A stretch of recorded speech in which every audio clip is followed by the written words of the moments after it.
You're not just asking, do you still love me? Do you still like me? Do you still want to be my friend? What you're really asking them is, am I still safe? And it was this vicious cycle of never feeling truly satisfied and safe within connections or relationships. What I didn't realize was reassurance wasn't the problem. It was the absence of internal safety. Today I want to share how I stopped needing constant reassurance and how I used nervous system work, inner child healing, and hypnosis to build real security within myself. The reason why when we feel anxiously attached, we crave reassurance is because our nervous system is rewired for survival, not safety. And reassurance offers a momentary relief from a deep fear. But the wound never actually gets healed. It just gets soothed temporarily.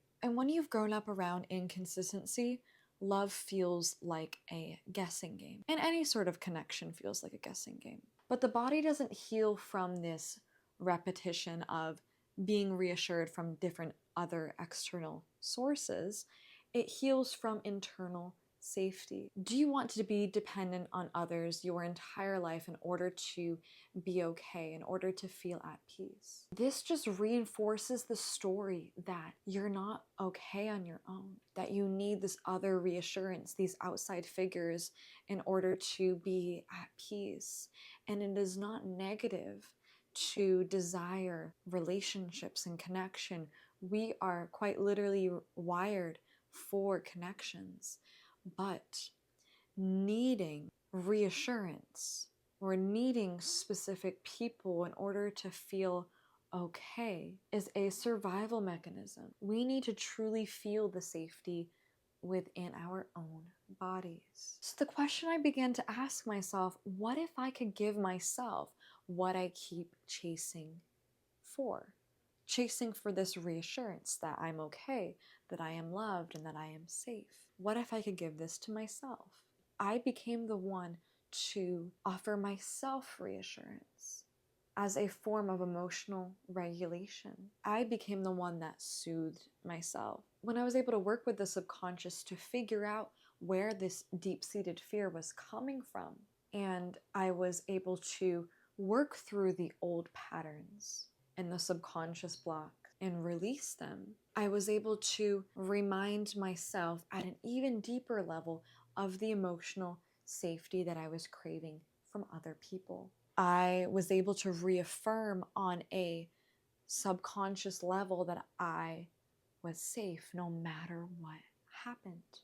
Having conversations with my younger version of myself, my older version of myself, all the versions of me, knowing that I've got me no matter what happens.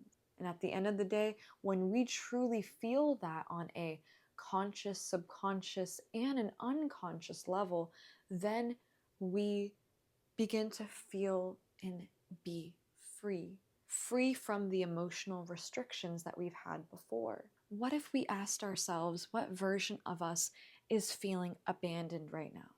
Whenever these situations arise, what if we just asked ourselves, what is she afraid of happening and why? I end up journaling about this a lot, having conversations with all the parts of me that need space and they need to be heard.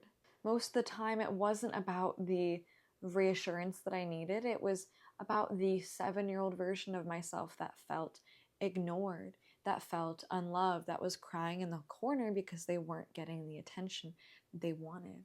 And hypnosis specifically helped me really go inward to meet that inner version of myself and meet her to feel safe again and to show her that I'm not leaving. And when we immediately feel that hit to reach out to somebody when we feel like they're pulling away, instead what we can do as a very important practice from this moment forward is take a deep breath, pause, and tell ourselves that we're okay no matter what happens. And allowing ourselves to sit in the uncomfortability for a bit if we need to, because it's also a process of action when these triggers come up, practicing a new healthy response. And the biggest reminder to you is the more you abandon yourself, the more you will fear abandonment and the more you experience abandonment. And I want to leave you with the question, in what ways am I abandoning myself? I was abandoning myself for not showing up on the things that I know that I was meant to do here on earth. There were certain ways I was abandoning myself, and when I stopped abandoning her, I began to feel more safe. My name is Antonia, and I help people release anxious attachment with the help of hypnotherapy. All of the links will be in the description box below to work with me. Thank you so much for watching, and I hope you have a wonderful rest of your day. Bye.